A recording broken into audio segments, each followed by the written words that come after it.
Esselamu Aleyküm. Bugün bir Doğu Türksallı kardeşiniz olarak özellikle buradan Tarkan abimize bir çağrıda, ricada bulunmak istiyorum. Tarkan abi, biz Doğu Türkistan'dayken, küçükken senin şarkılarını kasetlerden duyduk ve adını da oradan öğrendik.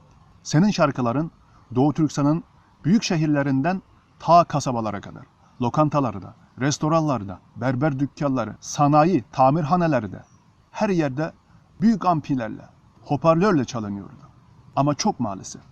Bugün senin o şarkılarını duyanlar, seni izleyenler, senin şarkılarını ezberleyenler, senin şarkılarını Uygurca ve Çince olarak tercüme edip Çin'deki sosyal medyalarda yayanlar, seninle seni görmeden gönül bağı kuran oradaki hayranların hapisteler, öldürülüyorlar, organları çalınıyorlar, toplama kamplarına götürülüyorlar, beyni yıkanıyorlar.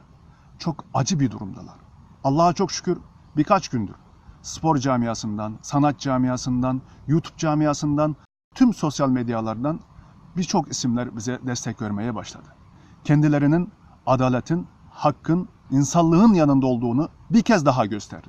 Biz de bugün burada Doğu Türksalılar olarak, şu aziz toprakların çocukları olarak senden bir 5 dakikanı rica ediyoruz abi. Bir 5 dakikanı. Sadece ve sadece 5 dakikanı rica ediyoruz abi. Bizim için bir şeyler yazmanı, bir şeyler konuşmanı, oradaki olup bitenlerden bahsetmeni istiyoruz abi. Sadece ve sadece bunu istiyoruz. Ve senin bizi üzmeyeceğinden, destek vereceğinden fazlasıyla eminiz. Şahsım ve tüm Doğu Türksalılar adına sana bir kez daha teşekkür ediyoruz. Senden destek bekliyoruz, haber bekliyoruz. Allah'a emanet ol. Saygılar, hürmetler.